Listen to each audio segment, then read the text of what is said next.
saya secara keaktoran banyak ditempa di desa ini dengan metode secara alam gitu. Aktor ini senjatanya mung telu Cek. Tubuh, suara, karo karakternya. Berarti kue ketemu wong kuwi ya kue tiru awake, tiru suarane, tiru sak karakter, ditiru sik wae.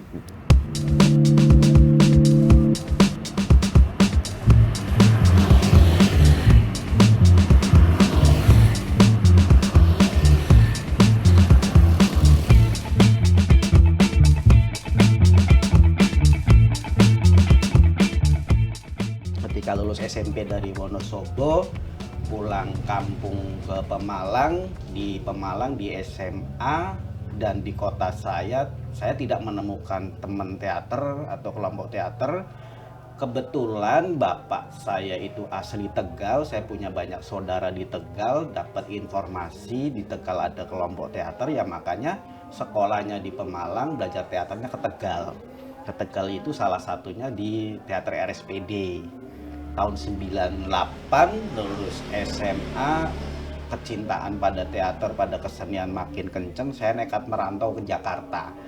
Pada waktu itu sambil menunggu ijazah keluar lah istilahnya, merantau ke Jakarta. Itu tempat pertama di Pasar Seni Ancol, saya masih ingat di Pasar Seni Ancol. Kebetulan ada teman pelukis dari Pemalang, saya diajak sana jadi gembel di sana lah, nongkrong-nongkrong, terus diajak nonton teater di tim. Nggak sengaja ketemu temen, diajak ngamen ya, karena butuh makan juga diajak ngamen, akhirnya ke bawah kereta, diajak ngamen di kereta, tapi konsepnya pertunjukan teater. Memang anak-anak IKJ, anak-anak yang di tim juga terlibat. Terus akhirnya kita ke Bandung. Saya nggak, waktu itu ikut-ikut aja, nggak tahu kemana arahnya, tahu-tahu di Bandung. Dan saya tahu di Bandung ketika saya baca tulisan itu, tulisannya Stasiun Kiara Condong. Nah dari situ secara nggak sengaja di situ lagi banyak kegiatan, jadi ikut terlibat kegiatan, ya makan tidur di gerbong situ jadi gembel. Nah ternyata di kegiatan di Kiara Condong itu diprakarsai, salah satunya adalah DKSB, Depot Kreasi Seni Bandungnya almarhum Hari Rusli. Pada puncaknya saya ditawarin untuk studi, sekolah ditawari di, dulu namanya masih STSI, Sekolah Tinggi Seni Indonesia. Hampir 5 tahunan itu saya ya kayak nomaden gitu, ikut alir aja, kadang tidur di kampus, kadang di lampu merah, kadang di pasar, kadang balik ke Sangga. Dan akhirnya perjalanan itu pada puncaknya sekitar tahun 2003-an sudah masuk persiapan ujian akhir ya. Pada waktu itu saya nggak sengaja ketemu orang Pemalang karena hidup di jalan, terus ketemu banyak teman, dan akhirnya istilahnya disuruh lah, diajari untuk belajar keluar, jangan di Bandung terus. Kalau kamu pengen cita-cita pengen bangun Pemalang atau berkesenian di Pemalang. Saya sempat melontarkan, ditanya kalau ketemu orang, belajar teater buat apa? Ya untuk saya kembangkan di Pemalang nantinya kalau siapa tahu. Nah akhirnya banyak ngobrol, banyak ketemu orang, akhirnya membawa saya ke kota Wonosobo lagi sebelum saya pulang ke Pemalang 2003-an bergerilya. Nah dari Wonosobo itulah cikal bakalnya teater tanam.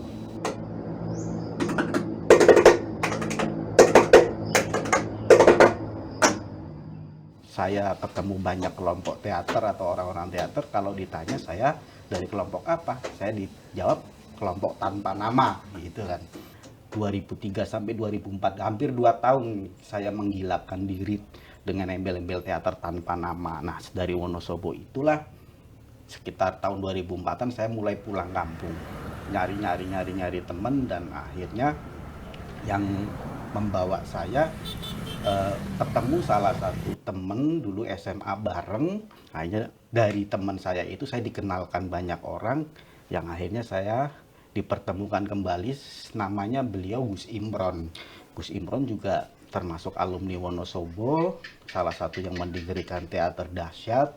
Nah dari Gus Imron dan Kang Suryo teman saya itu akhirnya membawa saya ke desa yang namanya Desa Penggarit, yang sekarang ini saya lagi duduk di sini, karena kebetulan desanya Gus Imron sama di Penggarit ini bersebelahan. Udah kamu ke Penggarit itu ada orang teater di sana banyak. Dan bener, di Benggarit sudah ada kelompok teater namanya Teater Emas. Itu punyanya Pak Tomo. Terus akhirnya ngobrol banyak, saya minta izin gabung, tapi nggak boleh. Jangan, kok nggak boleh? Ya Teater Emas, masa emasnya udah lewat. Gitu. Kalau mau kamu bikin lagi aja. Ya, kalau ditanya kayak gitu saya bingung kan. Saya baru pulang, baru tahu Pemalang temennya siapa. Ya, udah kamu sama Om Wayo bikin sendiri aja, tapi jangan di rumah saya, di rumahnya Om Wayo. Udah. Akhirnya malam itu juga saya diajak ke rumah ini, nongkrong di rumahnya Om Wayo, terus akhirnya nginep di sini juga, ngobrol sampai pagi, dan akhirnya ada satu momen saya ditagih sebetulnya sama Pak Tomo. Bahasane wong Pemalang, "Pipen, sida apa ora gawe teater?" ngono kan. Wis dadi durung. Nah, saya kan terngiang-ngiang terus kalau ditagih kayak gitu. Nah, akhirnya saya memberanikan diri sama Om Wayo ngomong, "Yuk Om bikin," gitu. Ya wis gawe bae lah gitu.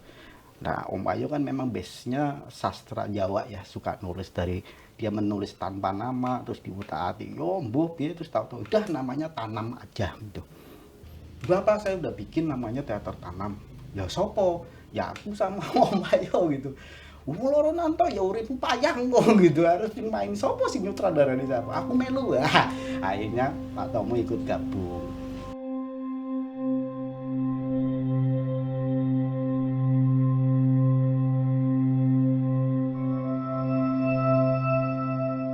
Saya cuma pengen ketika saya pentas, akhirnya saya ketemu orang-orang teater. Akhirnya saya ketemu orang-orang dan masyarakat secara luas juga akhirnya tahu teater itu apa. Sesederhana itu awalnya. Maka perjalanan awal Teater Tanam 2005 kita bikin pertunjukan apapun, kebetulan Om Wayo basicnya di sastra Jawa, basicnya orang tradisi, Pak Tomo juga basicnya di orang tradisi juga, kita banyak mengadopsi pertunjukannya ala-ala tradisi. Jadi tidak banyak teks yang kita ciptakan, tidak banyak estetika yang kita pikirkan, yang penting melaku, pentas, ditonton. Dan akhirnya tahun kedua saya nggak sengaja ketemu teman yang namanya Sabto. Nah itu akhirnya yang mewarnai ya, Sabto kan bagi saya pribadi kayak orang misterius. Saya menemukan Sabto itu di terminal lagi ngamen puisi pakai biola, nggak punya KTP, nggak jelas identitasnya, dan kayak wong edan gitu. Kadang ngomongnya cerdas, kadang ngomongnya orang cerdas, kadang nyambung, kadang enggak gitu kan, gondrong nggak jelas gitu kan. Itu pada satu titik Sabto lah yang bikin warna pertunjukannya makin runcut gitu. Yang tadinya sing penting ala pentas, ya meskipun saya punya basic di Bandung segala macam, tapi kan saya tidak boleh egois gitu kan. Saya diajari tidak boleh egois, untuk saya harus lebih menonjol, harus lebih apa enggak gitu. Nah akhirnya kita jadi berempat. Hei, jangan mengenangku seperti itu. Di kotamu yang sia-sia, Ya Pemalang kan memang bisa dikatakan kota yang secara iklim berkesenian belum apa ya, semeriah Tegal atau Pekalongan atau kayak kota-kota besar.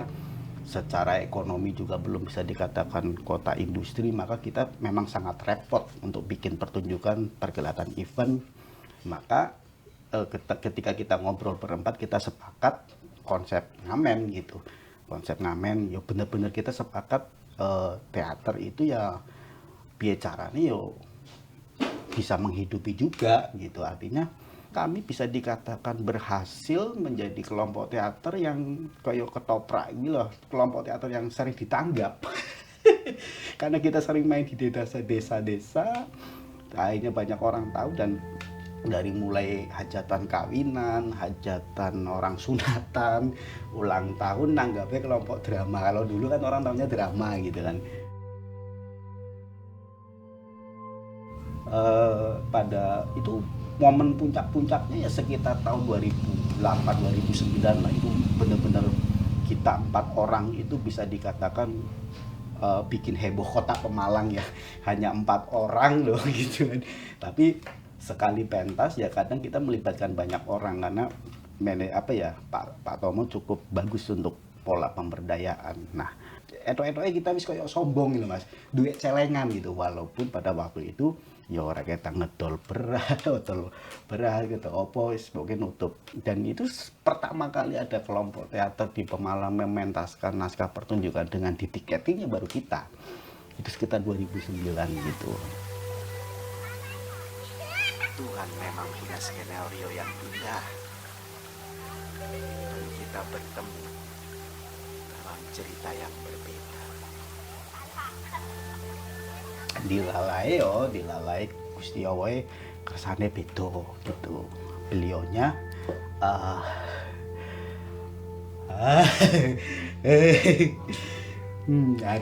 harus berhenti karena memang harus dipanggil sama Tuhan gitu kan.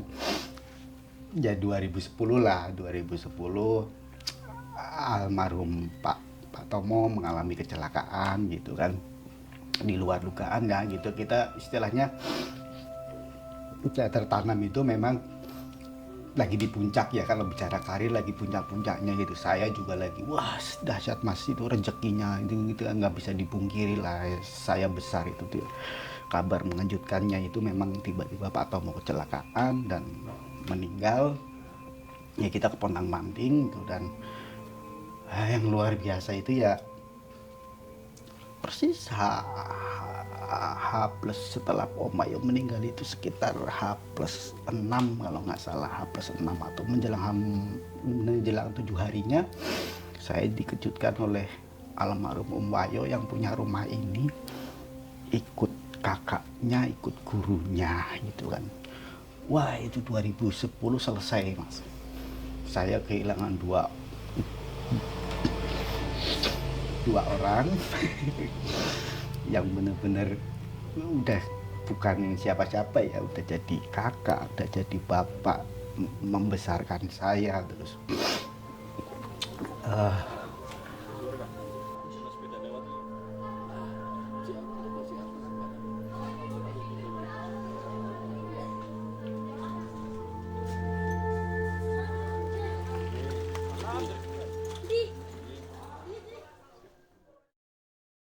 Posisi saya pada awal dulu saya memposisikan lebih sering jadi aktor.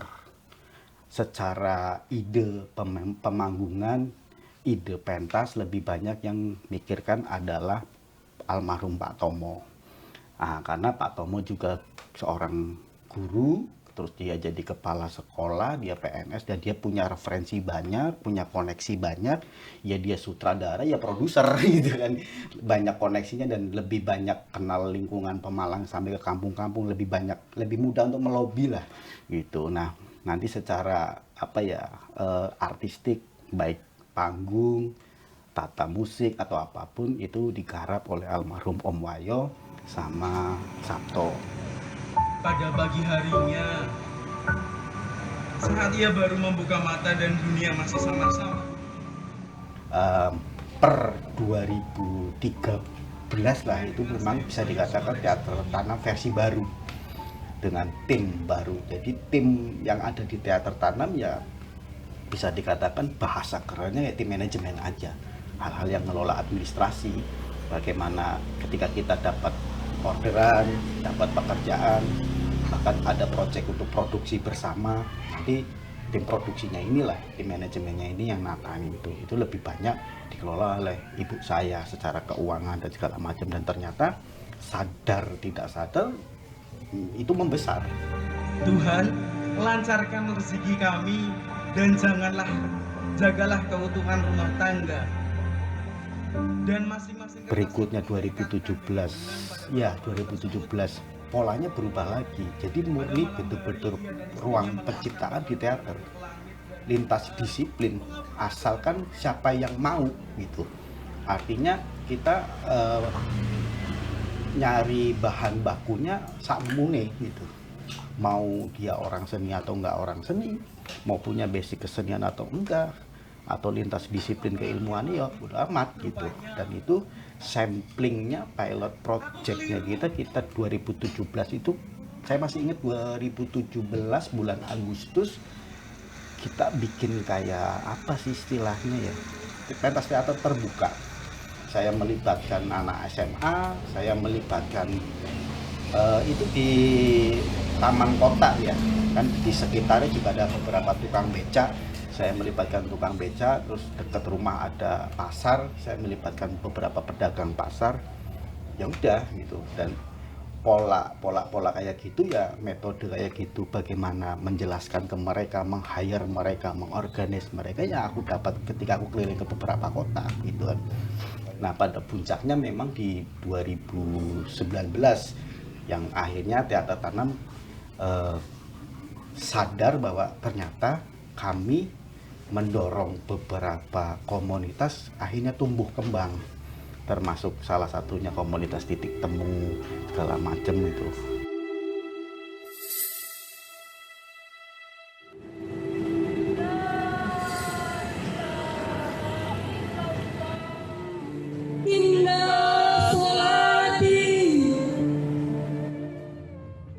Sudah cukup lama mengenal teater, tapi dimulai dari zaman kuliah sih sebenarnya, lebih mendalami. Jadi ikut UKM di teater, kemudian dulu kuliah di UPS Tegal ya. Saya ikut di teater Pasak, mencoba menggali potensi tentang keteateran dan lain sebagainya di sana. Sampai akhirnya setelah lulus terpaksa mau tidak mau harus pulang. Ketika pulang ada kebingungan yang luar biasa ketika secara kultur, budaya dan lain sebagainya berbeda. Sekitar 1 semester sebelum lulus, beberapa bulan sebelum lulus kuliah, saya terdampar sebagai seorang pelatih teater di salah satu SMK dekat sini, yang akhirnya menuntun saya kembali ke jalur teater yang setelah lulus sempat hilang gitu. Karena iklim yang berbeda di Pemalang, ngerasa memang cukup membuat saya ngerasa iya ya, kapan lagi bisa manggung. Selayaknya sebuah cangkir kadang juga butuh diisi gitu. Nah, ada keinginan yang pengen terus ketemu dengan orang-orang yang mengenal teater lebih banyak. Saat itu kebuntuan di Pemalang ada atau tidak sih gitu. Sampai akhirnya bertemu dengan beberapa teman-teman teater ya, kayak dari Teater Tanam dan Teater Satu Kamar dan lain sebagainya. Akhirnya membuat saya, oh ternyata di Pemalang ada. Cuma kebanyakan lokasinya berada di bagian utara ya. Sedangkan jarak dari selatan ke utara paling cepat ditemu antara 40 sampai 45 menit. Nah, jadi ketika ada progres dan proses lainnya cukup kesulitan buat kami semua. Nah, kesadaran tentang panggung yang tidak bisa ditemui seperti ketika di Tegal dan kota-kota besar lainnya membuat kami berpikir panggung seperti apa yang harus kami jajaki pertama. Akhirnya mau tidak mau panggung itu kami buat pelan-pelan ya. Kami buat pelan-pelan, kita coba konsep dari desa ke desa yang memang sebenarnya di Pemalang, terutama Pemalang Selatan, kurang dikenali atau teater itu kurang dikenali dan kurang diminati. Nah, sejak saat itulah komunitas Titik Temu terbentuk. Pertama kali terbentuk tanggal 6 Januari 2019. Masih tergolong sangat muda. Ketika komunitas teater basicnya kebanyakan sudah orang-orang teater, komunitas Titik Temu membuat sebuah komunitas yang dibangun dari orang-orang yang bukan akademisi atau praktisi teater. Jadi banyak orang-orang yang satu desa, orang-orang sepermainan bareng yang ketika saya dan beberapa teman ingin bikin pentas, akhirnya ngajak mereka dan mereka mau. Nah, itu yang akhirnya membuat komunitas Titik Temu menjadi sebuah langkah awal buat saya dan teman-teman. Ya, akhirnya seiring berjalannya waktu memang secara pementasan akhirnya ngalamin perbedaan yang cukup luar biasa secara konsep, karena mungkin kami biasa teman-teman dari UKM, dari teater kampus terbiasa dengan pentas panggung ruang.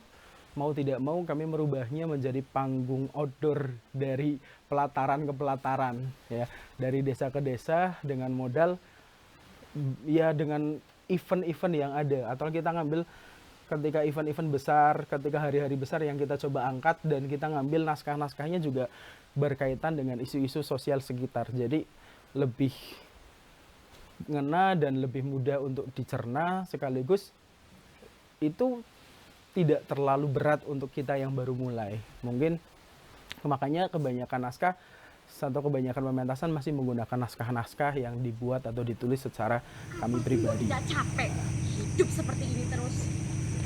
Sesekali cobalah menikmati hidup seperti saya ini. Jadi lingkungan itu kan memang keterpengaruhan paling besar, lingkungan. Nah kebetulan di lingkungan rumah saya, ibu saya basicnya dari pendidikan, terus ibu saya dulu guru dan segala macam, dan lingkungan saya memang tidak jauh dari lingkungan hal-hal yang sifatnya religius. Nah ketika ngobrol sama ibu saya nanya ke saya, enaknya sistem metodologi pendidikan yang kayak apa yang paling memungkinkan untuk dijalankan, tanda kutip, untuk bisa lebih diterima di masyarakat tanpa harus menghilangkan akar tradisinya keluarga yang dalam hal ini religi. Nah, saya pada waktu itu santai aja dengan menjawab, kenapa enggak dengan sentuhan kesenian. Kita bikin aja nama, kita bikin yayasan sama pendidikan non formalnya bentuknya kayak TPQ kan. TPQ ya, namanya TPQ kan umurnya bayi-bayi tuh Mas. Paling gede itu anak-anak SMA. Nah, terus secara tidak langsung di lingkungan rumah saya itu bisa dikatakan zona merahnya. Secara sosial banyak zona merahnya. Ya nakal, ya kriminal, ya apa gitu.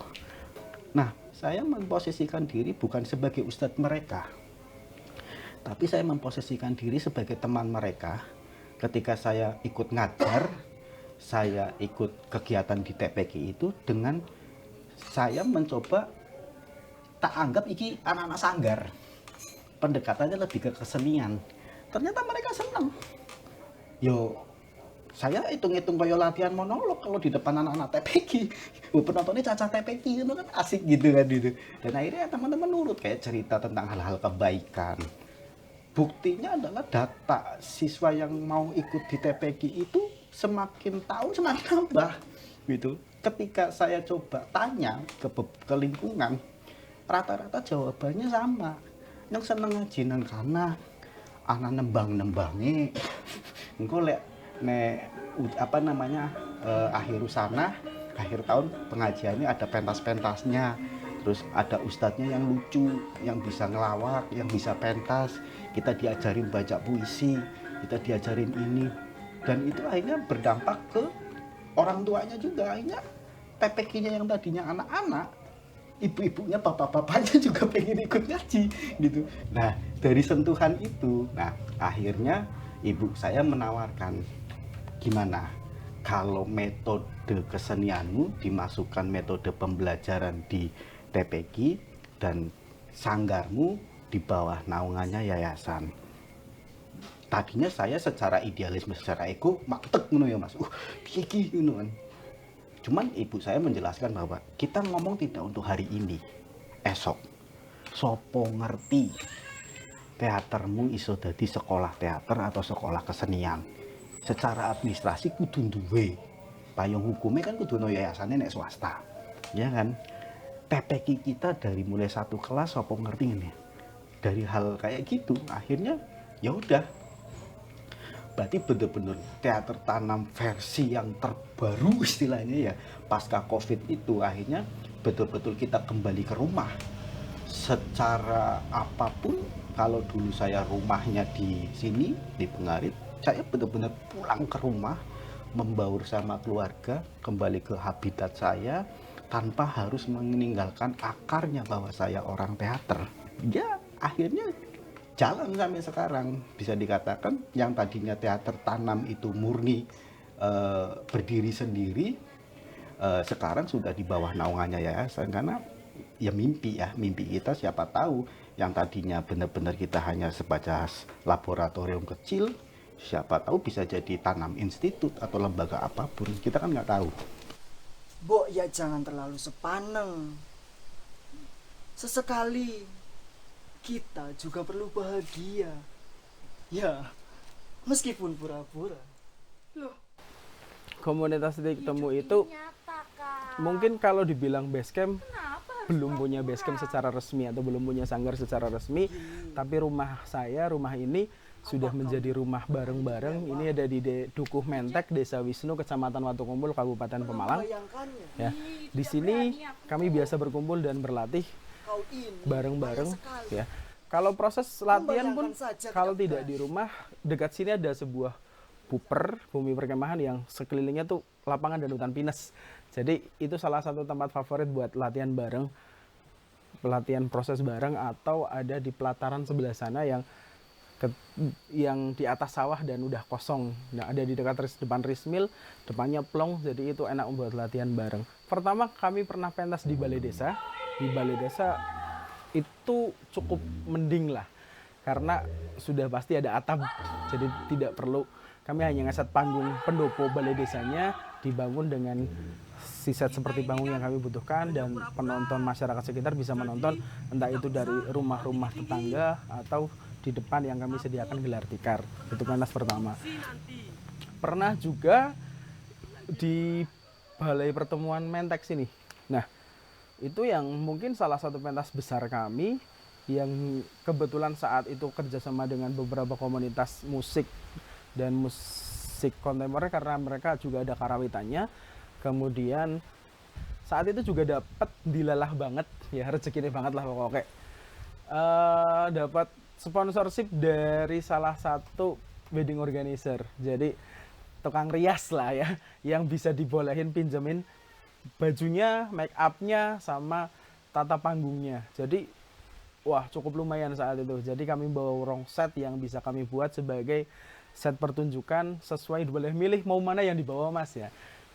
Dan itu juga salah satu panggung yang responsifnya paling bagus menurut saya, karena penontonnya benar-benar bisa diajak kerjasama dengan baik, tidak ada yang ribut dan menikmati bareng-bareng. Berbeda di beberapa tempat yang ketika kami sedang bermain kayak responsif orang nonton sinetron, yang langsung direspon, yang langsung kemudian mereka teriak-teriak itu. Nah, biasa penonton ibu-ibu dan anak kecil kadang. Nah, tapi nggak apa-apa, bahwa itu pengalaman luar biasa, bahwa ketika pentas di tempat-tempat berbeda ternyata iklimnya berbeda ya. Dan itu salah satu jadi PR, gimana kalau ketika pentas berikutnya penonton dengan tipe yang sama. Nah, itu yang akhirnya jadi pembelajaran baru buat kami, biar bagaimana untuk mengatur secara pementasan lebih bagus. Beberapa tempat kami pentas di desa-desa juga penontonnya cukup membludak dan bisa dibilang banyak untuk kalangan pementasan teater di desa. Jadi lumayan, kami ngerasa ada apresiasi yang luar biasa.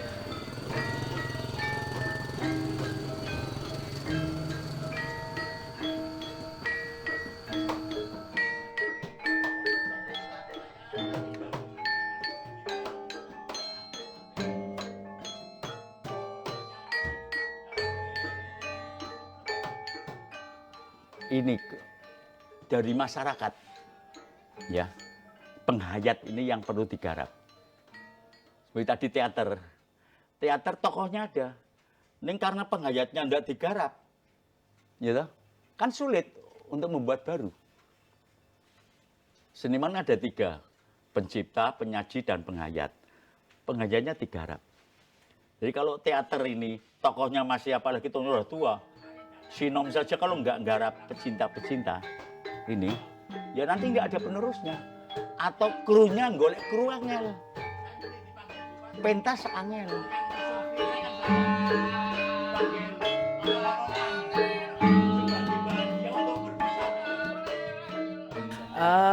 Naskah mungkin hampir karena baru 4 tahun, bilang produktif nggak produktif juga ya. Jadi ya baru sekitar 5 atau 6 naskah yang memang kita garap dengan cukup serius. Nah, selebihnya hanya ketika acara teman-teman terus kita datang buat pentas kecil-kecilan. Yang saya pelajari bahwa ketika saya bikin naskah terlalu serius atau kita garap naskah terlalu serius untuk tontonan yang kalau yang nonton teman-teman komunitas oke aman. Tapi kalau ketika yang banyak yang nonton adalah ibu-ibu atau warga sekitar, dengan yang naskah terlalu sepaneng, lama-lama bubar.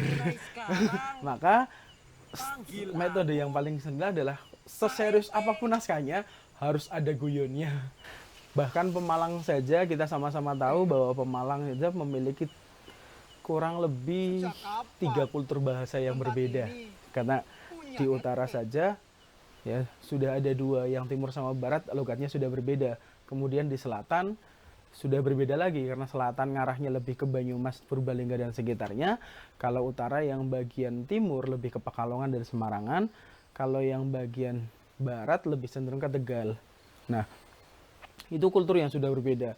Maka secara geografi sudah berbeda, kultur bahasa berbeda, kemudian otomatis sifat dan lainnya pasti berbeda. Iya kan, Mas Hute keprimen ke Mas Hute. Raning mandek. Ya mandek kok iringane sentong. Bisane mandek. Iringane entong. Lagi kepenak bleguk. Ya, kaitan dengan sejarah Pemalang, bahwa Pemalang itu dulu pernah dihuni oleh berbagai etnis. Jawa Timur ada, Jawa Tengah itu Jogja, Solo ada, Banyumas ada, Sunda ada. Sehingga semua etnis itu kumpul di Pemalang. Bahasanya Pemalang itu bermacam-macam. Kalau Anda di sini daerah Pemalang itu peninggalan Hindu. Bahasanya Yir, mangan segala megana Hindu. Petarukan Comal yo sego bopo. Meh podo Pekalongan. Rador sana apa bapaknya Erika? Sudah 3 ya? Yir, mangan sego. Ini bener ada gagian. Pemalang.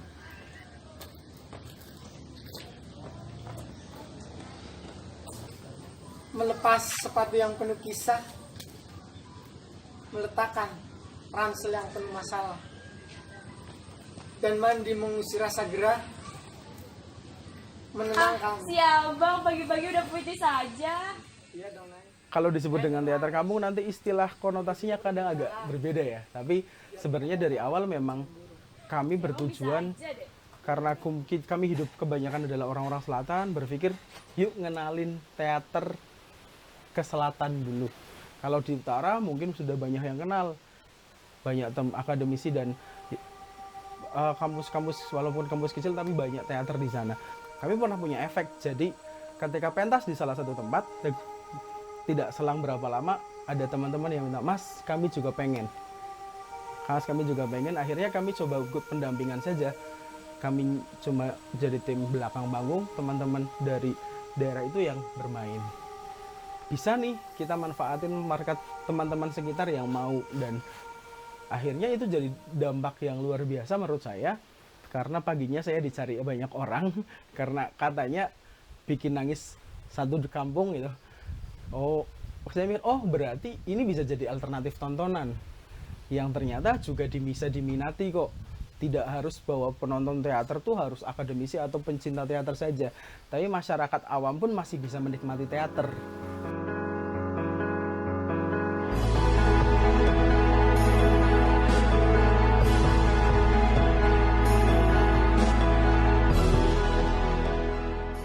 Akhirnya bisa dikatakan kadang ada beberapa teman-teman gini, Mas, teater tanam kok masih produktif.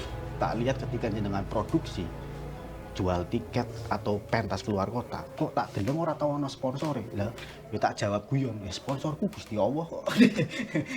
Cuman kan apa ya, dari awal kita udah memikirkan ke situ, Mas. Kita nggak bisa bergantung kok. Ya nyuwun sewu, kita nggak bisa bergantung sama pemerintah juga kan. Tapi bukan berarti saya anti pemerintah, enggak gitu. Saya juga ada di dalamnya, di mitra-mitra pemerintahan gitu kan. Kita juga nggak bisa bergantung juga sama hal-hal yang corporate, perusahaan nyponsori gitu. Apalagi persaingannya, gawe proposal, ribetnya setengah mati. Ya yang paling memungkinkan ya kita berdayakan diri kita semampu kita dari hal kecil. Kalau pancuranmu cuma 1, repot. Ya nek lancar, nek bumbet, maka kamu harus punya pancuran yang banyak. Pancurannya nek misalkan 10, siji mampet kan isi ono 9. Nah itu, makanya teater tanam sekarang di luar kesibukannya produksi karya, yang produksi itu dodolan untuk menghidupi itu. Kita kan pancurannya banyak nih. Ngomong dagang, ya nyuwun saya ngomong dagang unggas aja 1 Dari ayam udah varian ayamnya udah banyak. Ada endok, ada bebek, ada ini. Terus kita berdayakan lagi, kita ketemu peluang apa? Oh ini memungkinkan ini kita jualan es. Memungkinkan ini kita jualan ini.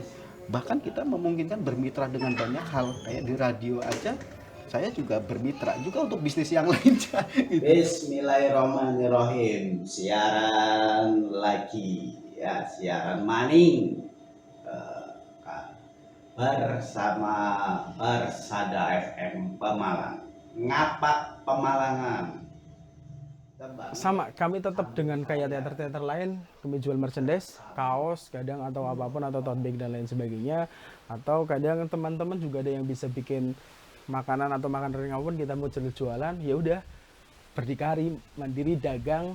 Kalau memang sponsorship masih memungkinkan, kami coba tetap ngusahain, tapi selebihnya ya itu dengan model pengolahan dagang.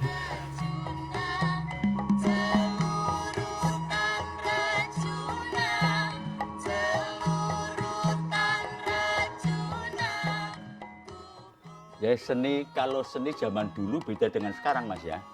Kalau zaman dulu itu memang punya unsur nilai yang dipentingkan.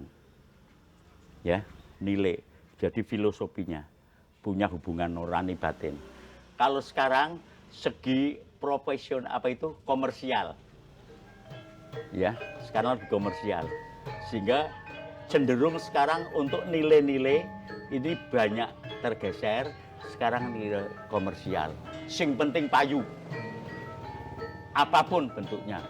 Kasarane menari dengan telanjang kasarane. Yang penting payu. Centong.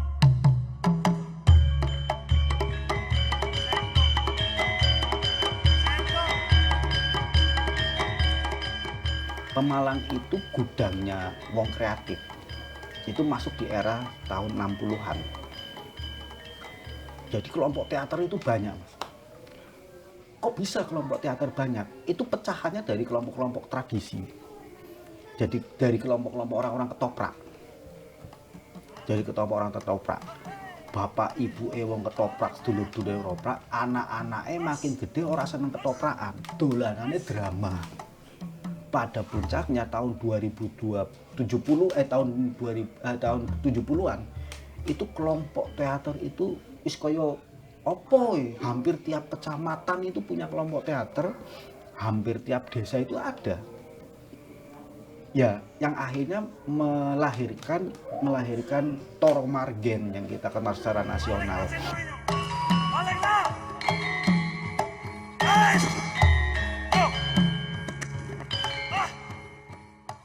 Saya tradisi ya uripe ning Pemalang lah. Ya. Tapi orang-orang di sini ngertinya, taunya, yang nggak tahu sejarahnya, ngertinya saya itu Toro Margen. Jadi kalau itu Toro Margen, namanya podo, kampungnya podo, umurnya podo, itu Toro Margen, bedo. Ya, saya Kus Toro, sana Wos Toro, ya itu. Memang Toro Margen waktu itu usianya ya hampir sama dengan saya. Saya menangani bidang seni tradisi, dia menangani seni drama dulu.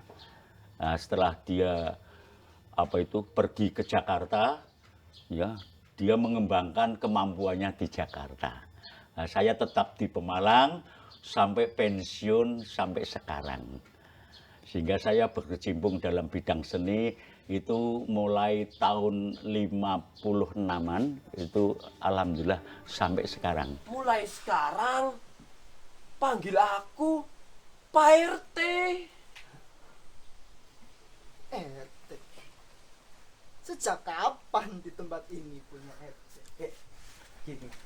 Kayak baik. Pentasnya kan non desa. Dadi nek bahasa Pemalangan itu gue ganti logat Pemalangnya tinggu. Sebenarnya kalau dibilang banyak hambatan atau tidak banyak hambatan, balik lagi pada keseharian atau mindset kita masing-masing sih kalau menurut saya.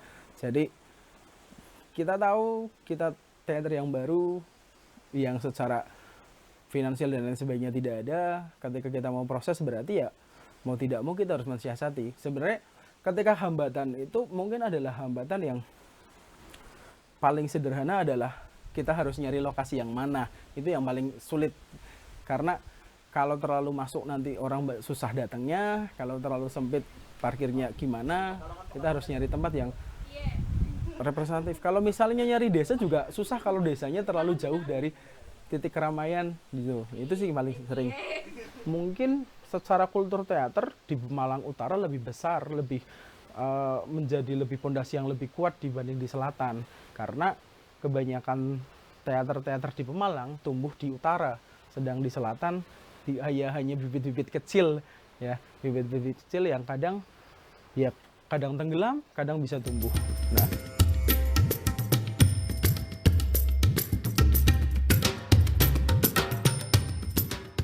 Mas, wis stop.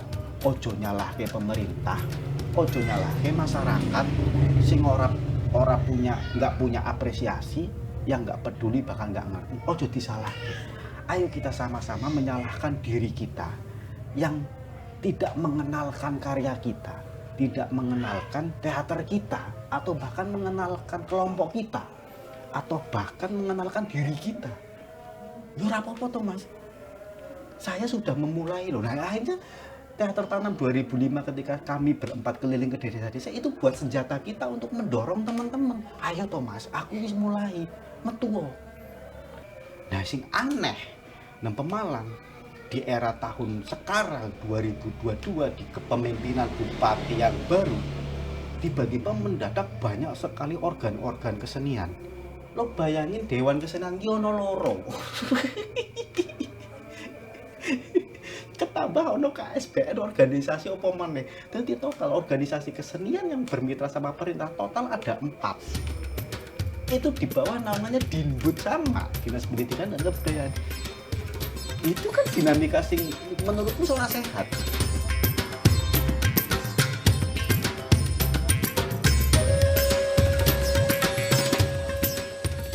Kalau menurut saya itu langsung yang menangani, yang punya kewenangan itu adalah pemerintah daerah.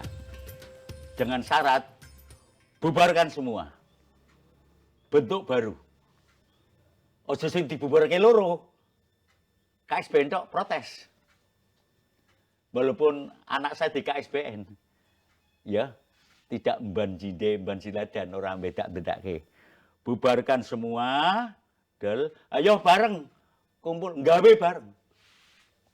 Satu wadah ya yang punya struktur ke atas. Gitu. Jadi dalam anggaran di pemerintah cetok. Untuk ini, kalau sekarang anggaran di sisi ngerebut wong telu. Unsur pemerintah ya toh, ini harus tanggap, jangan beda-bedake. Semua itu apik kabeh. Jadi saya mengawali semua seni itu baik semua. Ya, semua seni itu kan berawal dari nurani juga. Drama main sandiwara drama, nah iki ora jalan yo mimiknya nggak jalan loh Mas. Ya toh, ekspresinya nggak jalan. Mungkin lebih baik bagimu jika aku tak ada. Kalau harapan secara Pemalang Selatan, kepengen banget lah di Pemalang ada gedung pertunjukan yang mampu menampung segala macam bentuk seni. Karena mungkin kalau panggung-panggung yang besar, musik, tari, dan lainnya bisa ditampung. Tapi kalau teater dipentasin di panggung besarnya musik juga aneh gitu. Kecuali kita buat dengan model teater musikal atau lain sebagainya. Tapi itu yang pengen di Pemalang. Kemudian tingkat apresiasi terhadap teater juga pengen naik sih. Karena dulu sempat ada teater-teater kampus tapi mulai hilang, teater-teater pelajar juga dulu sempat banyak tapi mulai redup. Ya biar teater jadi salah satu seni yang dianggap cukup mampu memberikan edukasi.